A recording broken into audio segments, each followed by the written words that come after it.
Has this little chapter completely negated the Bardock Father of Goku special? Hey guys, MasakoX here. Now, Dragon Ball is filled with speculation, theories, ideas, debate, as well as retcons. Man, I can't believe how that's become a dirty word in the Dragon Ball community. So today's topic concerns one of the franchise's most treasured stories, Bardock, father of Goku, and we compare it to one of the franchise's most divisive stories, Dragon Ball Minus. What do these two have to do with each other, and why is the latter more legitimate than the former? First off, allow me to provide some assurance and context. The Bardock special is a great feature and it provides much needed information about the Saiyans and why Frieza blew up the planet. In the early 1990s, fans in Japan were just getting their heads around the fact that Goku was an alien, so any information that they could get would be highly desirable. I'm not telling any of you to go and boycott the future and label it non-canon now, because that would just be stupid and ridiculous. Bardock, father of Goku, is a valuable part of how Dragon Ball became a global success, so it should be treated with the utmost respect. Bardock is a low-class Saiyan warrior who is bestowed/burdened with a very special gift. He can see the future! He sees Frieza's plan to destroy the Saiyans and their home planet, and he's not gonna take this lying down. But his desperate pleas and actions to try and get the Saiyans to get off their ass and do something about it are met with very little interest. In fact, almost no interest. They effectively label him as crazy. After trying to avenge his allies and save his people, he and the rest of the Saiyans succumb to Frieza's mighty destruction. Goku as a baby is sent off the planet so he can then reap the Saiyans' revenge against Frieza someday. There's a lot of avenging going on here, somebody better give Marvel a call. So that's the basic premise of the story, but there's one important fact to remember. The Bardock special is an animated special only. There is no manga equivalent of the story. In fact, Bardock didn't even have a name until the anime special, and he didn't even appear in the manga until chapter 307, which was in 1991, after the TV special came out. He appears for a couple of panels as Goku and Frieza stare down each other. In an interview with Saikyo Jump in March 2014, Akira Toriyama, the show's original creator, does confirm that Bardock was made for the anime special specifically, and only later brought into the manga. According to an earlier interview in the Jump Gold DBZ Special magazine in 1991, the process of creating characters for movies and specials is a rather informal affair. The series organizer Takao Koyama explains that he and his team, which includes the character designer Katsuyoshi Nakatsuru, remember the Super Saiyan 4 video, he also designed Bardock in part, usually come up with basic concepts and then hand them over to Toriyama for him to chime in with his own ideas and see whether they actually fit in the Dragon Ball universe properly. The resulting Bardock special was something that Toriyama praised and even shed a tear at, and also regretted that he didn't come up with the idea in the first place. Now, if Toriyama really enjoyed the Bardock Father of Goku special, why would he come back to the whole concept 20 years later and effectively rejig it quite considerably?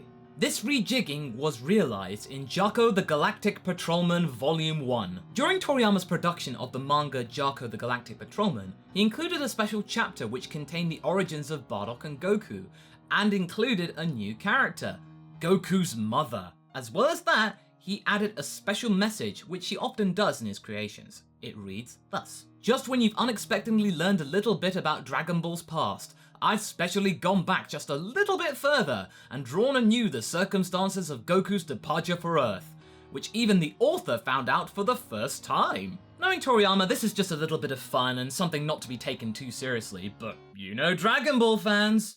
As such, we got Dragon Ball Minus, which is obviously a play on the idea of a chapter 0, so instead of a 0, we get a minus.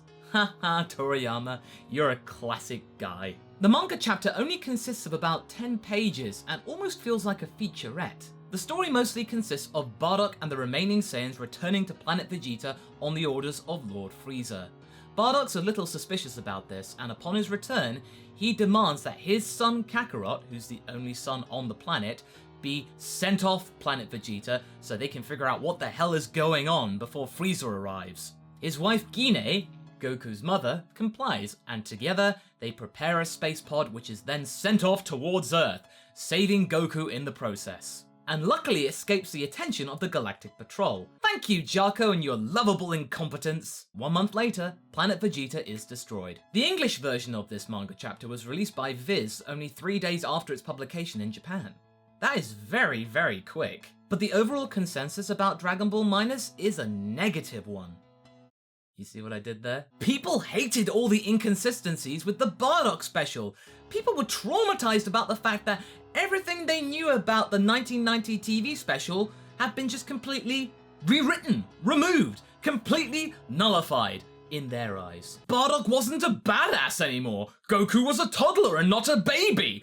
Oh my god, this is so different. I can't take this. Ah! Oh god, we fans can't take anymore. What? You mean Bardock loved Goku from the outset instead of regarding him as weak and useless? Oh, this is just too much! I know, change is hard. And nobody's asking you to disregard the Dragon Ball special outright. It's part of Dragon Ball's history. It's something to be lauded and praised and watched many, many times and shared many, many times. But having said that, I really like Dragon Ball Minus's ideas despite it only being 10 pages long. It offers some interesting concepts. First off, we finally get to see Goku's mother, Gine, which is a play on the Japanese word negi, which is spring onion.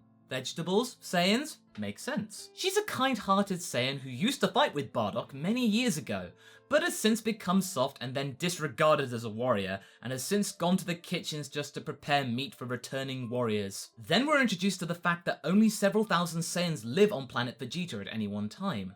This idea is fascinating, and it's all down to their innate savagery. Much like with animals, if you put too many Saiyans in close proximity to each other without a chance to let off some steam, you're gonna just get death and bloodshed. It's not gonna end well. It makes sense for Saiyans to naturally want to travel to other planets and conquer them. They're away from each other, they have some personal space to work effectively. To stay in one place for too long would be catastrophic, so their home planet is less of a home and more of a pit stop. I also like the idea that Vegeta and Raditz only survived because Vegeta was a stubborn brat who ignored orders. When you think about it, Frieza didn't exactly treat royalty with the utmost respect.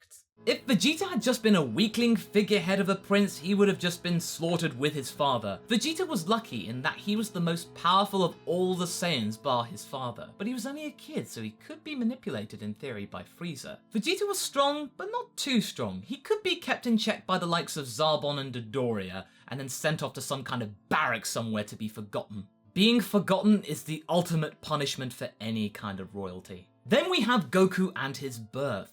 Goku is first seen inside an incubator and has been in said incubator for up to 3 years. But wait, 3 years since his birth? Or 3 years since his conception? This made me think of something. Are Saiyans born inside a test tube? So that means mothers aren't encumbered with pregnancy and recovery afterwards?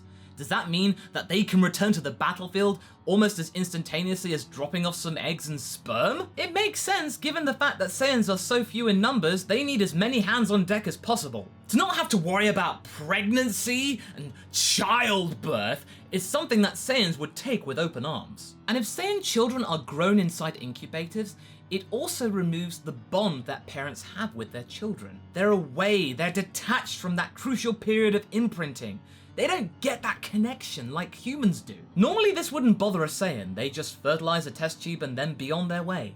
But with Gine and Bardock, things were different. That difference is what stopped Frieza many decades later. Now speaking of Frieza, he is shown in the manga chapter talking about Super Saiyan God. This was thrown in because Minus was brought out a year after Battle of Gods was brought out, and that introduced the idea of Super Saiyan God, so it makes sense to add that into the history. 39 years prior to the Battle of Gods movie, Beerus was foretold by the Oracle Fish about the Super Saiyan God.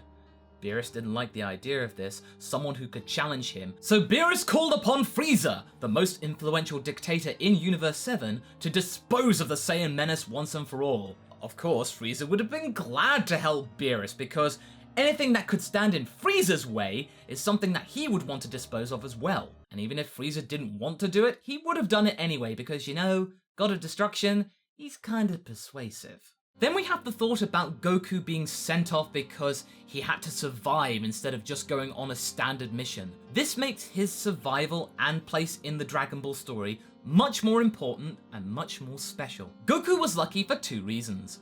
First, his father cottoned on to Frieza's idea to destroy Planet Vegeta, and secondly because Jarko never found the Saiyan threat that he was supposed to eliminate, because he is a lovable and adorable idiot. Then when you throw that image of Goku banging on the door desperately to be with his parents as he's sent off to Earth, it's heartbreaking. He actually saw his parents. He knew of his parents as he was being sent away. That connection he never got. He was deprived of his original parents, and it kind of makes Goku's departure more impactful. And lastly, it makes way more sense for a Saiyan infiltrator baby to have basic motor and communication skills so it can take over a planet, not just be sent off as a baby with no survival skills whatsoever. That was an issue I had with the original story, but I kind of just looked the other way because I was a naive child, and I just rolled with the punches at the time. So in the end, I really like Dragon Ball Minus. It was able to provide a brief glimpse of Saiyan culture, as well as adapt Frieza's MO to destroy the Saiyan race because of Super Saiyan God, and reimagine Goku as a toddler, who managed to escape death from both Frieza and Jarko. Of course, nowadays, Jarko would claim that he meant to do that, and that was all part of the plan of a super elite. Finally, most of the events of the Bardock special could still take place, because in between Dragon Ball Minus's end and the destruction of Planet Vegeta, there is a month to play with. Bardock could do a lot in that time frame. He could just go off planet and figure out the plan behind Frieza's destruction of Planet Vegeta, try and put a stop to it, and acquire his legendary bloodstained bandana. Note, he wasn't wearing it during the manga. So should we consider Dragon Ball Minus the true origin story of Goku and Bardock? Yes and no. Yes, because it tidies up a lot of the original story's issues, as well as introducing some interesting and yet saddening nuances. And no, because the Bardock special is still a great story. In fact, I'm gonna go and watch it right now after I finish recording this. Also, Toriyama wrote and drew this manga chapter. It's pretty legit. So what do you guys think? Is Dragon Ball Minus worthy of respect? Do you like it more than the Bardock special? Leave a comment below and let's get this discussion going. Anyway, I hope you enjoyed this video. Until the next one, be sure to like and subscribe. Until then, catch you later.